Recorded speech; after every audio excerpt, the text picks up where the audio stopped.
هەرچیەکان چۆن پەردەیان لەسەر گەورەترین ستەمی دەسەڵات لەسەر خەڵکی کوردستان هەڵماڵی. دانیشتوانی گوندی لاجان کە زۆرینەیان لە عەشیرەتی هەرچین بەهۆی جێبەجێنەکردنی بەڵێنێکی هەڵبژاردن دژی دەسەڵات خۆپیشاندان و گرتبوونەوەیان ئەنجامدا.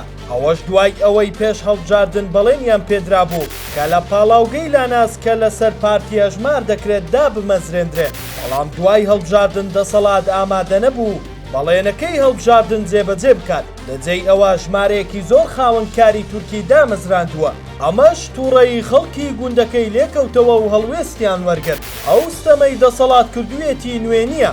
چەندین جار دەرفەتی کاری زۆر بۆ کۆمپانیا تورکی و بیانەکان دەرەخسێنرێت، بەڵام گەنجانی کوردی لێ بێبەش دەکرێت. هەڵوێست وەرگرتنی هەرچیەکان وای کرد ئەو ڕاستیە بگاتە ڕایگشتی وە پیشانی بدات لە کاتی پێویست دەسەڵات هەموو وەسیلەیەک بۆ سەرکوتکردنی ناڕەزایەتیەکان تەنانەت ماڵبارکردنیشیان پێ ئەنجام دەدات و بەهۆی کۆنتڕۆڵکردنی دەستەی مافی مرۆڤ و داواکاری گشتی هەرێم. هاوکو ئێستا هیچ یەکێک لەو دامەزراوانە بەدەم بداواکاری خەڵکی گوندەکەوە نهاتوون کە لەسەر داواکردنی مافی خۆیان لە ماڵەکانی خۆیان دەرکراون.